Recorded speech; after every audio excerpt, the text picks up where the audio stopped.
মহেরপুর গ্রামের পাশেই রয়েছে শালবন। শালবনের প্রায় সকল পাখি কৃষিকাজের সাথে জড়িত ছিল। শালবন লাউ চাষের জন্য অনেক বিখ্যাত ছিল, কারণ এই বনের লাউয়ের গুণগান চারপাশে ছড়িয়ে পড়েছিল। টুনি, দেখো, এবার আমার জমি লাউয়ের ফলন বেশ ভালো হয়েছে। আর আগের থেকে এবার লাউয়ের চাহিদা অনেক বেশি। এখন তো বনের পাশাপাশি গ্রামেও আমাদের বনের লাউ আমদানি করা হচ্ছে। হ্যাঁ গো, লাউ চাষ করে আমাদের বনের সুনাম যেমন চারপাশে ছড়িয়ে পড়েছে, তেমনি বনের পাখিরা লাভবান হচ্ছে। আরে টোনা যে, এবার দেখছি তোর জমিতে ভালো লাউয়ের ফলন হয়েছে। হ্যাঁ মোড়ল মশাই, এবার শুধু আমার নয়, পুরো বনের যারাই লাউ চাষ করেছে তাদেরই ফলন ভালো হয়েছে। বাবা, তবে তো ভালোই হয়েছে। আমাদের বনের সুনাম চারপাশে আরো ছড়িয়ে পড়বে। যাকগে, ঠিক করে জমির যত্ন নে।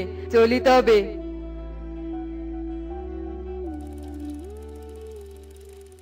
টোনা, তুই এখানে বসে খাবার খাচ্ছিস, আর ওইদিকে যে সর্বনাশ হয়ে গেছে। সর্বনাশ কেন? কি হয়েছে? আমাদের সবার জমির লাউ গত রাতে কে যেন চুরি করে নিয়ে গেছে। আমাদের যে সব শেষ হয়ে গেছে রে টোনা। কি সব বলছিস তুই? চল, এক্ষুনি জমিতে যেতে হবে। টোনা, আমিও যাব। এরপর তারা সব ফেলে জমিতে চলে যায়, আর গিয়ে দেখে তাদের জমির সব লাউ চুরি হয়ে গেছে। আমাদের কি সর্বনাশ হলো গো! ধার দেনা করে জমিতে লাউ চাষ করেছিলাম, কিন্তু জমির প্রায় সব লাউই তো চুরি হয়ে গেছে। তবে এবার ধারের টাকা কি করে শোধ করব? আমিও যে ঋণ করে লাউ চাষ করেছিলাম। আমরা তো ধার করে লাউ চাষ করেছিলাম। আমাদের সবারও যে সর্বনাশ হয়ে গেল। টোনা, মাটিতে একবার চেয়ে দেখো, 3 আঙ্গুলের পায়ের ছাপ। ঠাকুমাদের কাছে গল্প শুনেছিলাম, এরকম পায়ের ছাপ এলিয়ান বা ডাইনিদের হয়। তবে কি আমাদের সবার ফসল চুরি কোনো ডাইনি বা এলিয়ান করেছে? তাই তো টোনা, এখানে চুলো পড়ে আছে। আমার তো মনে হচ্ছে নিশ্চয় এটা ডাইনির কাজ। তাছাড়া পূর্বের দিকে তেঁতুল গাছে তো একটা ডাইনি আছে বলে শোনা যায়। আমার মনে হয় এটা ওই বজ্জার ডাইনি করেছে। আরে তোরা থাম, ভালো করে গাছের মাচাগুলোর দিকে চেয়ে দেখ। সব ছোট লাউগুলো রেখে কেবলমাত্র পরিপক্ক লাউগুলোই গাছ থেকে নেওয়া হয়েছে। আমার তো মনে হচ্ছে এটা কোনো দক্ষ পাখি কৃষকের কাজ। শোনো টোনা, এই বনে এমন খারাপ কাজ কেউ করবে না। ডাইনিরা মায়াবিনী আর জাদুবিদ্যা জানে। ওদের কাছে দক্ষভাবে কাজ করা কোনো ব্যাপারই না। কে চুরি করেছে তা নিয়ে ভেবে কি হবে? আমাদের যা ক্ষতি হওয়ার তা তো হয়ে গেছে। এবার ভাবো কি করে ধার শোধ করবে। আমি বলি কি, চলো আমরা মোড়ল মাসের কাছে যাই। উনি তো অনেক ভালো, উনি নিশ্চয়ই আমাদের সাহায্য করবে। এরপর সব পাখি কৃষক একজোট হয়ে মোড়লের কাছে যায়, আর তাকে সবটা খুলে বলে। আমার বনে চুরি, এটা আমি একদম মেনে নিতে পারছি না। আমারও মনে হচ্ছে এটা কোনো ডাইনির কাজ, কারণ কোনো পাখির এত বড় সাহস হবে না যে এইগুলো এর বনে চুরি করবে। তোরা চিন্তা করিস না, আমি তোদের সবাইকে 1000 টাকা করে দিচ্ছি। এটা দিয়ে তোরা নতুন বীজ কিনে আবার জমিতে চাষ শুরু কর, আর ভালো ফলন হলে তোদের সব সমস্যার ঠিক সমাধান হবে। সত্যি আপনার মতো মোড়লের তুলনা হয় না, আপনি অনেক ভালো। এরপর মোড়লিগুল বনের সব কৃষককে 1000 টাকা করে দেয়, আর সবাই টাকা নিয়ে বাড়ি চলে যায়। আর আবারও সেই টাকায় তারা নতুন ভাবে চাষাবাদ শুরু করে। এরপর কেটে যায় বেশ কিছুদিন। সবার জমির লাউয়ের ফলন এবারও বেশ ভালো হয়, কিন্তু কৃষকের মুখে হাসি ফোটার আগেই তা আবারও কান্নার রূপ নেয়। এবারও তাদের জমির বেশ কিছু লাউ চুরি হয়ে গেছে। এবার যে আমাদের ভিক্ষা করে খেতে হবে গো টোনা। কে করছে এসব? তবে কি সত্যি এসব ডাইনি করছে? আমাদের আবারও মোড়ল মশাইয়ের কাছে যেতে হবে, আর তাকে সবটা বলতে হবে। এরপর সব পাখি মিলে আবারও মোড়লের কাছে যায়, আর তাকে সবটা খুলে বলে। তোরা চিন্তা করিস না, আমি আজকেই পাহারা বসাবো, আর দেখবো আসলে কে চুরিটা করছে। মোড়লের কথা শুনে সবাই আশ্বস্ত হয়, আর সবাই যে যার বাড়ি চলে যায়। আর পরের দিন কৃষকরা যখন তাদের জমিতে যায়, তারা আরো হতাশ হয়ে পড়ে, কারণ এবার তাদের জমির ছোট বড় সব লাউ চুরি হয়ে গেছে। তাই বনের পাখিরা আবারও মোড়লের কাছে আসে। সাংঘাতিক ঘটনা ঘটেছে রে, আমার সন্দেহই ঠিক, এসব কিছু ওই তেঁতুল গাছের ডাইনি করেছে। আমার পাহারাদাররা দেখেছে, আর আমি নিজেও দেখেছি। কি ওই ডাইনি এসব করছে? তবে তো এক্ষুনি আমাদের তান্ত্রিকের কাছে যেতে হবে। এসবের মাঝে আবার তান্ত্রিক কেন? তান্ত্রিক ডাকতে হবে না। কিন্তু তান্ত্রিককে না ডাকলে ওই ডাইনিকে সাহায্য করবে কে? ওই ডাইনিকে তো ধ্বংস করতে হবে। ওসব নিয়ে আর ভাবতে হবে না, ওসব আমি দেখে নিব। আমি আর আমার পাহারাদাররা মিলে ওই ডাইনিকে উচিত শিক্ষা দিব। মোড়ল মশাই, তবে আমরা সবাই মিলে ওই ডাইনিকে ধ্বংস করব। আমরা একজোট হয়ে জমিতে সকলে পাহারা দিলে ওই ডাইনি আর আসবে না। না না, তোদের থাকতে হবে না। আমার পাহারাদাররাই এসব ভালোভাবে পারবে, তোদের কোনো কষ্ট করতে হবে না। তোরা শুধু মন দিয়ে লাউ চাষ করবি, আমি তোদের আবারও চাষের জন্য টাকা দিচ্ছি। এরপর পাখিরা আর কিছু না বলে টাকা নিয়ে চলে যায়, আর আবারও তারা জমিতে লাউ চাষ করতে শুরু করে। টোনা, আমার কেন জানি মোড়ল মশাইকে খুব সন্দেহ লাগে। আমি দুদিন আগে মোড়লের গুদামে কিছু লাউ দেখেছিলাম। তাছাড়া সেদিনে মোড়লের কথাও আমার ভালো লাগেনি। সে তান্ত্রিককেও ডাকতে দিচ্ছিল না, আবার আমাদেরকেও পাহারা দিতে বারণ করছিল। তুমি শুধু শুধু তাকে সন্দেহ করছো। সে যদি এমন করতো তবে কি আমাদের টাকা দিয়ে সাহায্য করতো বলো? আরে গাধা, সব লাউ যদি উনি নিয়ে থাকে তবে তো তা বিক্রি করলে উনি পাবে 1,00,000 টাকা। আর সেখানে তোমাদের বিশ্বাস অর্জন করতে 10,000 টাকা খরচ করলে তাতে ওনার কিচ্ছু যায় আসবে না। দেখো, 2-3 দিনের মধ্যে তো লাউ পরিপক্ক হবে। আমার মনে হয় আমাদের সকলের পাহারা দেওয়া উচিত। তুমি যখন বলছো তবে একবার পাহারা দেয়াই যায়।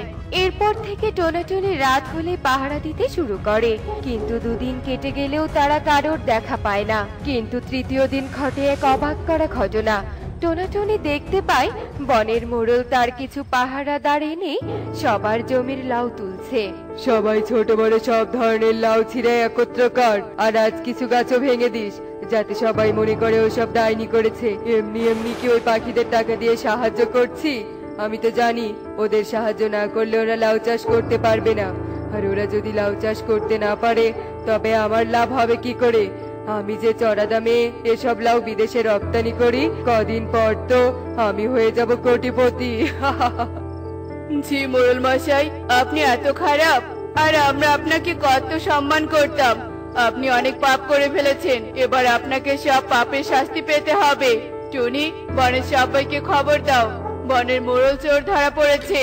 মোড়লকে ধরা পড়তে দেখে মোড়লের পাহারাদাররা সবাই তাকে একা ফেলে রেখেই পালিয়ে যায়। এদিকে টুনির খবরে বনের সব পাখিরা সেখানে এসে হাজির হয়।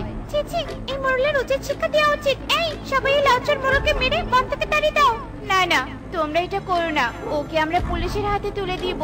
এরপর মোড়লকে বনের সবাই পুলিশের হাতে তুলে দেয়। তো বন্ধুরা, দেখলে তো সত্যি কখনো চাপা থাকে না, তা ঠিকই একদিন না একদিন প্রকাশ পায়। এমনই সব মজার মজার শিক্ষণীয় টুনি পাখির গল্প দেখতে আমাদের সাথেই থেকো। আর গল্পটি কেমন হয়েছে তা কমেন্টে জানাতে ভুলো না কিন্তু। Bye bye. টুকি, একটু দ্রুত, দেরি হয়ে যাচ্ছে তো। ফল খুঁজে আবার সেগুলো বাজারে বিক্রি করতে হবে। আমি আর দ্রুত উঠতে পারছি না, আমার পাখা খুব ব্যথা করছে। তোর পাখা ব্যথা করবে জন্য তোকে ফল খুঁজতে নিয়ে আসতে চাইনি, কিন্তু তোর জেদের জন্য নিয়ে আসতে হলো। এখন বুঝলি তো, মা বাবার কথা সবসময় শুনতে হয়। হ্যাঁ মা, বুঝেছি। আর কখনো তোমাদের সাথে আসার জন্য জেদ করব না। আর আজকের জন্য তুমি আমাকে ক্ষমা করে দাও। আচ্ছা ঠিক আছে, এবার চল আর একটু কষ্ট করে। এভাবে মা মেয়ে কথা বলতে বলতে বনের গভীরে চলে আসে, আর দুজনে মিলে গাছে গাছে ফল খুঁজতে থাকে। মা, সে কখন থেকে খুঁজছে, কিন্তু এখনো তো একটা ফলও পেলাম না। তাহলে এবার কি হবে মা? জানি না রে মা, কি হবে। তার উপর ঘরে আজ খাওয়ার মতো কিছুই নেই। ভেবেছিলাম আজ যা ফল পাবো তা বিক্রি করে খাবার কিনবো। বিধাতা যে আমার কপালে আজ কি রেখেছে তা বিধাতাই ভালো জানে। চল ওদিকটায় যাই। টুনি টুকি অন্যদিকে যায় ফল খুঁজতে। এদিকে আরো বেশ কিছুক্ষণ কেটে যায়। আজ আর ফল পাবো না, আজ কপালটাই খারাপ। চল রে মা, ফিরে যাই।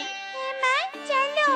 ওরা দুজন চলে যেতে ধরে, ঠিক তখনই পাশে থাকা একটা ছোট্ট গাছ ওদেরকে ডেকে ওঠে। এই যে পাখিরা, তোমরা চলে যেও না, আমাকে একটু সাহায্য করো। হ্যাঁ, আমিও যা শুনলাম তুমিও কি তাই শুনলে? হ্যাঁ রে মা, আমিও তো তাই শুনলাম, কিন্তু কে ডাকলো আমাদের? কে কে ডাকলে? এই তো আমি গাছ তোমাদের সামনে। ও মা, গাছ তুমি কথা বলতে পারো কি করে? অন্য কোনো গাছ তো কথা বলতে পারে না। আমি জাদুই সাত ফলের গাছ, তাই কথা বলতে পারি। তুমি জাদুই সাত ফলের গাছ, কিন্তু তোমার গাছে তো কোনো ফলই নেই। আর তুমি তাহলে এত ছোট কেন?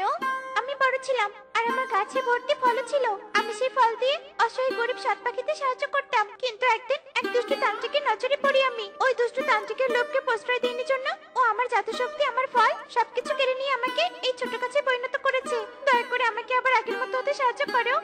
আহারে, তোমার সাথে খুবই খারাপ হয়েছে। আমরা তোমাকে সাহায্য করব। বলো কি করলে তুমি আগের মতো হবে? এই বনের উত্তরে একটা ঝর্ণা আছে। ওই ঝর্ণার পানি এনে আমার গোড়ায় দিলে তান্ত্রিকের দেওয়া সমস্ত অভিশাপ আর দুষ্ট জাদু কেটে যাবে, আর আমি আগের মতো হয়ে যাব। ও, এই ব্যাপার।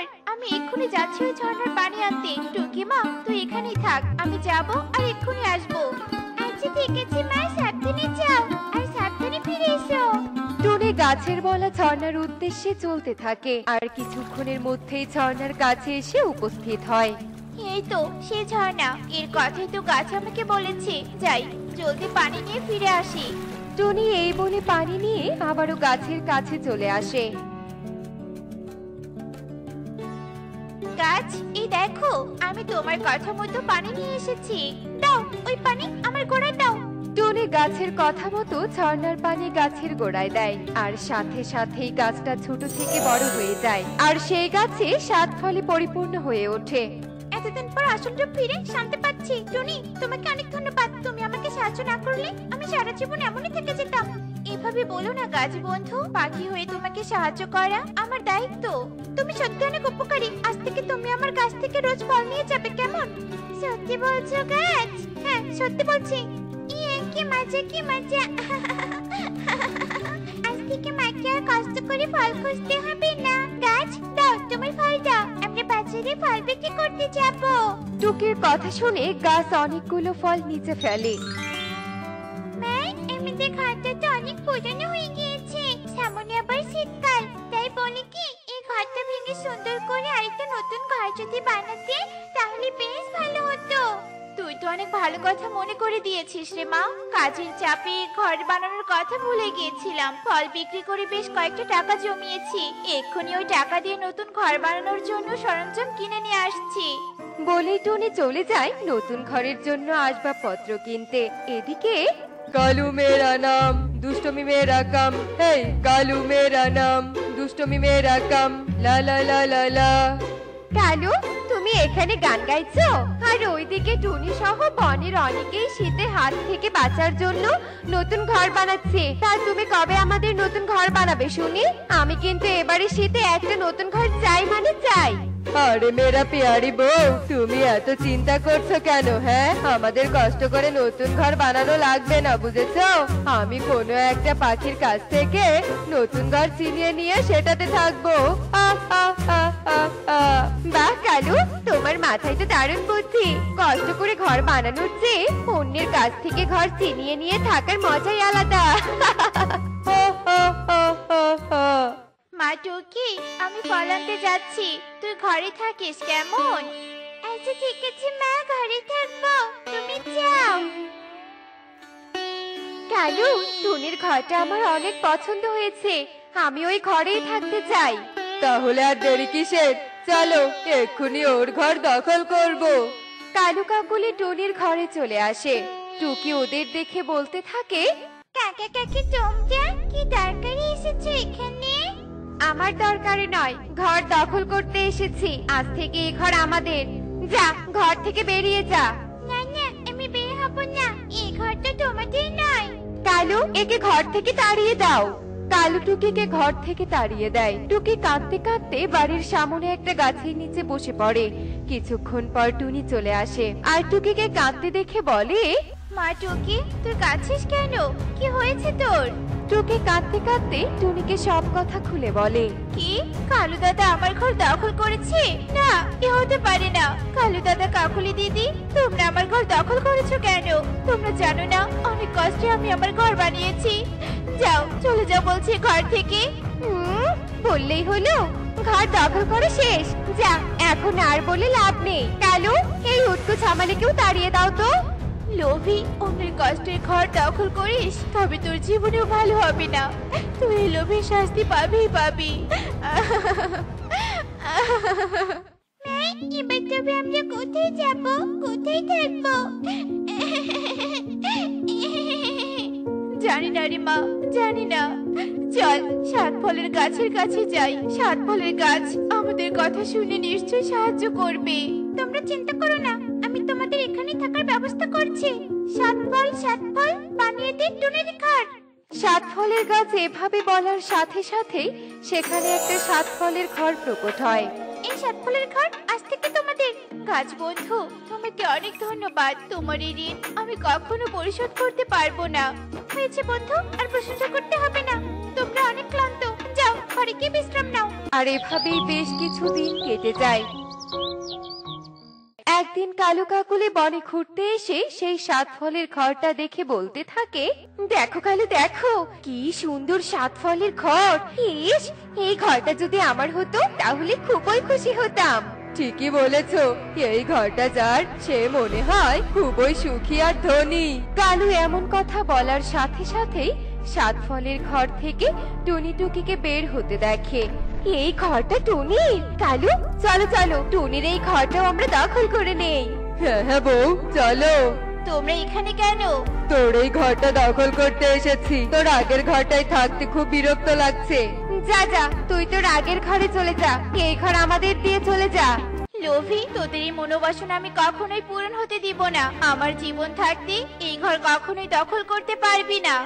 তাই নাকি? তাহলে তো তোর জীবনটাই নিতে হচ্ছে। মা, আমার মাকে মেরো না। গাছ বন্ধু, সাহায্য করো। এই লোভীটির হাত থেকে আমাদেরকে বাঁচাও। দুষ্টু কালু কাকুলি, তোরা আমার বন্ধুর আগের ঘর দখল করে এখন আবার আমার দিয়ে ঘর দখল করতে এসেছিস। তারা লোভীটা, তোকে দেখাচ্ছি মজা। হিটিং ঝটপট, কালু কাকুলি গাছ হয়ে যা, ঝটপট। গাছে কথা বলার সাথে সাথে কালু কাকুলি দুজন দুটো গাছ হয়ে যায়। ওরে বাবারে, ওরে মারে, কষ্ট হচ্ছে। টুনি বোন, আমরা ভুল করেছি, আর কখনো তোর সাথে লাগতে আসবো না। বাঁচা বোন, আমাদের বাঁচা। তোর পায়ে পড়ি বোন, বাঁচা, মুক্ত কর। বেশ হয়েছে, তোদের মতো লোভীদের এই শাস্তি যথেষ্ট। ভোগ কর শাস্তি। গাছ বন্ধু, তোমাকে অসংখ্য ধন্যবাদ এদের উচিত শিক্ষা দেওয়ার জন্য। দেখলে তো বন্ধুরা, লোভে পাপ আর পাপে মৃত্যু। এমনই সব মজার মজার শিক্ষণীয় টুনি পাখির গল্প দেখতে আমাদের সাথেই থেকো। আর গল্পটি কেমন হয়েছে তা কমেন্টে জানাতে ভুলো না কিন্তু। Bye bye.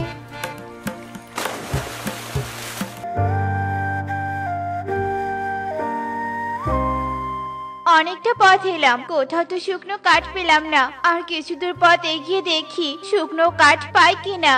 এরপর টুনি আরো কিছু দূর পথ এগোতে থাকে, আর যেতে যেতে এক বৃদ্ধার সাথে দেখা হয়ে যায়। এ কি বুড়িমা, আপনি এই ঘন বনে কি করছেন? আমি আমার বাসার পথ খুঁজে পাচ্ছি না রে টুনি। কোথা থেকে যে কোথায় চলে এলাম বুঝতেই পারছি না।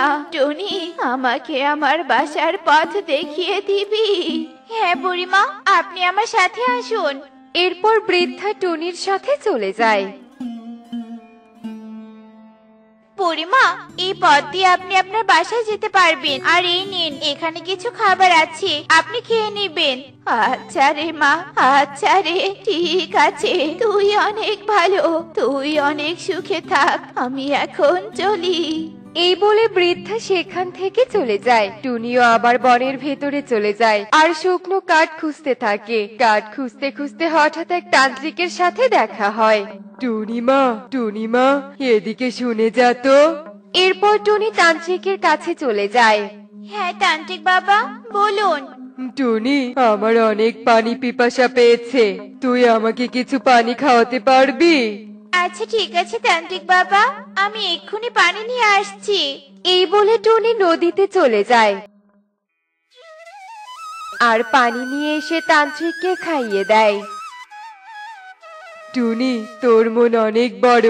বল টুনি, তুই আমার কাছে কি চাস? সোনা, রূপা, হীরা, তুই যা চাবি আমি তোকে তাই দিব। না তান্ত্রিক বাবা, আমার এসব কিছুই চাই না। আমি যে আপনাকে সাহায্য করতে পেরেছি, এতেই আমি অনেক খুশি। সুখী হ রে টুনিমা, সুখী হ। টুনি, এখন তুই তোর কাজে চলে যা। আচ্ছা ঠিক আছে তান্ত্রিক বাবা। এরপর টনি আরো সামনের দিকে এগোতে থাকে। ওই তো একটা শুকনো গাছ দেখা যাচ্ছে। যাক বাবা, অবশেষে একটা শুকনো গাছ পেলাম। এরপর টনি শুকনো গাছের কাছে চলে যায়। এ কি লাল পেয়ারা? লাল আবার পেয়ারা হয় নাকি? আমি তো আগে কখনো দেখিনি। গাছটা কি কাটবো? না না, কেমন জানি লাগছে গাছটা কাটতে। অনেক মায়াবী পেয়ারা গাছ। আমি বরং নদী থেকে কিছু পানি এনে গাছে ঢেলে দেই। এই বলে টনি নদী থেকে কিছু পানি নিয়ে এসে গাছে ঢেলে দেয়, আর সাথে সাথে গাছটা অনেক সুন্দর আর সতেজ হয়ে ওঠে। এ কি, পানি দেওয়ার সাথে সাথে পেয়ারা গাছ এত সুন্দর আর সতেজ হয়ে গেল? আমি তো নিজের চোখে বিশ্বাসই করতে পারছি না। হ্যাঁ টুনি, আমি এক জাদুই পেয়ারা গাছ। আমি অনেকটা শুকনো হয়ে গিয়েছিলাম, কিন্তু তুমি আমাকে আমার প্রাণ ফিরিয়ে দিয়েছো। তোমাকে অনেক ধন্যবাদ টুনি। বলো টুনি, তোমাকে আমি কি দিয়ে সাহায্য করতে পারি? আমার কিছু চাই না পেয়ারা গাছ। তা বলে কি হবে টুনি? বলো, তুমি আমাকে সাহায্য করেছো আর আমি তোমাকে সাহায্য করব না, তা তো হবে না। এই নাও টুনি, স্বর্ণের কলস। এ কি, এত স্বর্ণ? কিন্তু পেয়ারা গাছ, আমি এত স্বর্ণ নিয়ে কি করব?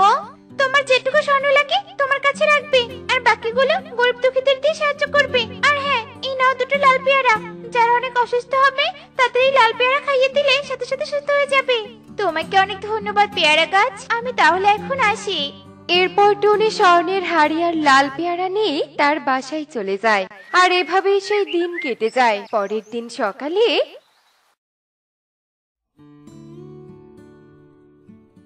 এ কি কাকুলি দিদি, তোমরা তাড়াহুড়ো করে কোথায় যাচ্ছো? কেন, তুই জানিস না বুঝি সুখী হঠাৎ অনেক অসুস্থ হয়েছে, তাই তাকে দেখতে যাচ্ছি। সুখী দিদি হঠাৎ অসুস্থ? না, এক্ষুনি লাল পেয়ারা সুখী দিদিকে খাইয়ে দিতে হবে। এরপর টনি লাল পেয়ারা নিয়ে সুখীর বাসায় চলে যায়। সুখী দিদি, নাও এই পেয়ারা একটু খাও তো। এরপর টুনি সুখীকে লাল পেয়ারা খাইয়ে দেয়, আর সাথে সাথে সুখী ভালো হয়ে যায়। আর সবাই এসব দেখে অনেক খুশি হয়ে যায়। ধন্যবাদ রে টুনি, তোর কারণে আমি সুস্থ হয়ে গিয়েছি। এ কি, টুনি কি এমন ফল খাইয়ে দিল যার কারণে এত সহজেই সুস্থ হয়ে গেল? না না না না না না, টুনিকে সব সময় লক্ষ্য রাখতে হবে। এভাবেই টুনি একে একে বনের অসুস্থ পাখিদের সুস্থ করে তোলে, আর গরিব দুঃখীদের স্বর্ণ দিয়ে সাহায্য করে। অন্যদিকে দুষ্টু শিয়াল এসব লক্ষ্য করতে থাকে। আরে, টুনি এত স্বর্ণ কোথায় পেল? টুনি হয়তো বনের ভিতরে এই পেয়ারা গাছ পেয়েছে। আমাকেও এত স্বর্ণ পেতে হবে, তাহলে আমি অনেক ধনী হয়ে যাব। আহ আহ আহ আহ আহ। এই বলে শিয়াল বনের উদ্দেশ্যে রওনা দেয়, আর যেতে যেতে সেই বৃদ্ধার সাথে দেখা হয়। শিয়াল, আমি আমার পথ হারিয়ে ফেলেছি। তুই কি আমার বাসার পথ দেখিয়ে দিবি? আমি কেন তোকে তোর বাসার পথ দেখিয়ে দিব? এমনিতেও আমার হাতে সময় নেই। সরে যা আমার সামন থেকে, সরে যা বলছি। এরপর শিয়াল সামনের দিকে এগোতে থাকে, আর হঠাৎ তান্ত্রিকের ডাক শুনতে পায়। শিয়াল, আমার অনেক পিপাসা পেয়েছে, তুই আমাকে পানি খাইয়ে দে, আমি তোর মনের ইচ্ছে পূরণ করে দিব। আমার হাতে অত সময় নেই, আমি তোকে পানি খাইয়ে দিতে পারবো না। আর তুই বা আমার মনের ইচ্ছা পূরণ করবি কি করে? আমার তো শুধু ওই লাল পেয়ারা গাছই লাগবে। এরপর শিয়াল তান্ত্রিককে সাহায্য না করে লাল পেয়ারা গাছের খোঁজে চলে যায়, আর যেতে যেতেই শিয়াল লাল পেয়ারা গাছ দেখতে পায়। এই তো সেই লাল পেয়ারা গাছ। অবশেষে গাছ পেয়ে গেলাম, এখন শুধু স্বর্ণ হাসিল করার বাকি। এই বলে শিয়াল লাল পেয়ারা গাছের কাছে চলে যায়। এই লাল পেয়ারা গাছ, আমার অনেক স্বর্ণ লাগবে, তুই আমাকে অনেক স্বর্ণ দে। দুষ্টু শিয়াল, আমি তোকে কেন স্বর্ণ দিব? তুই তো টুনিকে অনেক স্বর্ণ আর লাল পেয়ারা দিয়েছিস, তাই আমারও লাগবে, তুই আমাকেও দিবি। টুনিকে দিয়েছি কারণ টুনি অনেক ভালো মনের পাখি। টুনি সবাইকে সাহায্য করেছে, আর তুই অন্যকে সাহায্য না করে লোভের টানে আমার কাছে এসেছিস। আমি তোকে কোনো স্বর্ণ দিতে পারবো না। তুই আমাকে স্বর্ণ দিবি না তো? তাহলে আমি তোর গাছের সব ফল ছিঁড়ে ফেলবো। এই বলে যখনই শিয়াল ফল পাড়তে ধরে তখনই পেয়ারা গাছ জাদু দিয়ে শিয়ালকে অন্ধ করে দেয়। আরে আরে, এ কি আমি কিছু দেখতে পাচ্ছি না কেন? আমার চোখে কি হলো? লোভী শিয়াল, তুই যে চোখ দিয়ে লোভ করেছিস আমি সেই চোখ অন্ধ করে দিয়েছি। আমার ভুল হয়েছে, আমাকে ক্ষমা করে দাও। আমি যে কোনো লোভ করতে পারবো না। আমি যে কেন লোভ করতে গেলাম, আমাকে ক্ষমা করে দাও। তোর কোনো ক্ষমা নেই, চলে যা এখান থেকে। এরপর শিয়াল অন্ধ হয়ে সেখান থেকে চলে যায়। দেখলে তো বন্ধুরা, লোভ করলে লোভের পরিণতি কত ভয়ানক হতে পারে। তাই আমাদের লোভ করা উচিত নয়। এমনই সব মজার মজার শিক্ষণীয় টুনি পাখির গল্প দেখতে আমাদের সাথেই থেকো। আর গল্পটি কেমন হয়েছে তা কমেন্টে জানাতে ভুলো না কিন্তু। Bye bye.